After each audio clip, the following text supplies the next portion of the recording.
नमस्कार, आप देख रहे हैं चौपाल खबर। मैं हूं आपके साथ काजल चौधरी।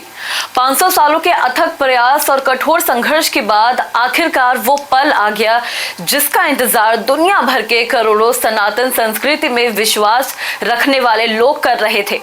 दर्शकों, टेंट में रहने वाले रामलला अब भव्य और दिव्य राम मंदिर में विराजित हो चुके हैं। मर्यादा पुरुषोत्तम भगवान राम के जन्मभूमि को वापस लेने के लिए 700 से अधिक लड़ाइयां लड़ी गई। लाखों लोगों ने रामलला के नाम पर अपने प्राणों की आहुति भी दी। 1990 का वो दृश्य देश कैसे भूल सकता है जब अयोध्या में कार सेवकों पर अंधाधुंध फायरिंग करवा दी गई थी।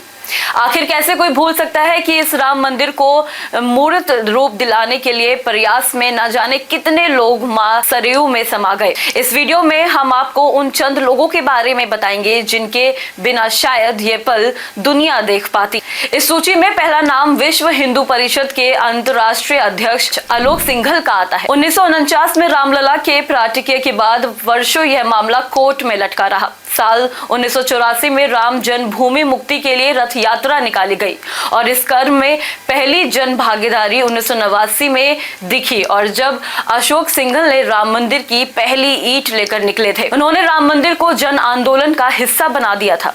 जब अक्टूबर 1990 में कार सेवा करने की घोषणा की गई तब अशोक सिंघल वेश बदलकर अयोध्या पहुंचे थे। 1990 में जब कार सेवकों पर गोलियां चलाई गई थी उसमें अशोक सिंघल भी बुरी तरह से घायल हुए थे। इस आंदोलन में दूसरा नाम आता है कोठारी बंधुओं का। राम मंदिर आंदोलन में कोठारी बंधुए अप्रतिम और सर्वोच्च बलिदान में सदा सदा के लिए आज अमर हो चुके हैं। वर्ष 2090 में कोलकाता निवासी सगे भाई 22 वर्षीय राम और कोठारी व 20 साल के शरद कोठारी ने भागीदारी का निर्णय लिया था। राम नाम में रमे दोनों भाइयों ने अयोध्या आने का निर्णय लिया और विवादित ढांचे पर सबसे पहले 30 अक्टूबर को भगवा ध्वज फहराया। 2 नवंबर 1990 को हुए गोलीकांड में दोनों भाई बलिदान हो गए।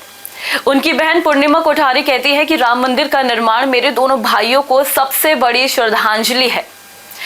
इस क्रम में तीसरा नाम आता है भाजपा के वरिष्ठ नेता लाल कृष्ण आडवाणी का। उन्हें 1990 में सोमनाथ से अयोध्या तक राम यात्रा निकाली थी।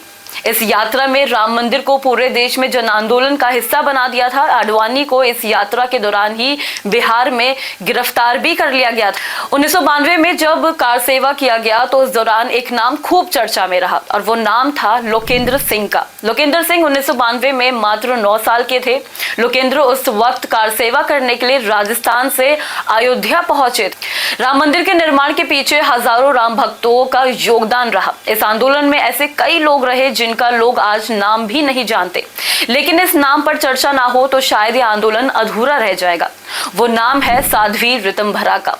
सूरज अपनी गरिमा छोड़ सकता है, चंद्रमा अपनी शीतलता का परित्याग कर सकता है, सागर अपनी सीमाओं का उल्लंघन कर सकता है, पर राम जन्मभूमि पर निर्माण को विश्व का कोई ताकत नहीं रोक सकती। यह एक साध्वी का संकल्प है, एक राम भक्त का ओज और माँ भारती की आराधना में लीन एक तपस्वी की हुंकार। ये बातें साध्वी ऋतंभरा ने 1992 में कार सेवा करने से पहले कही थी। राम मंदिर आंदोलन के नाम पर उन्हें महीनों जेल में भी रहना पड़ा था। कई आपराधिक मामले उन पर दर्ज हुए। प्रशासन के द्वारा खूब प्रताड़ित किया गया। 1990 के दौर में ऋतंभरा की भाषणों की भी खूब चर्चा रही थी। इस खास पेशकश में इतना ही। ऐसे ही तमाम अपडेट्स के लिए देखते रहे चौपाल खबर। धन्यवाद।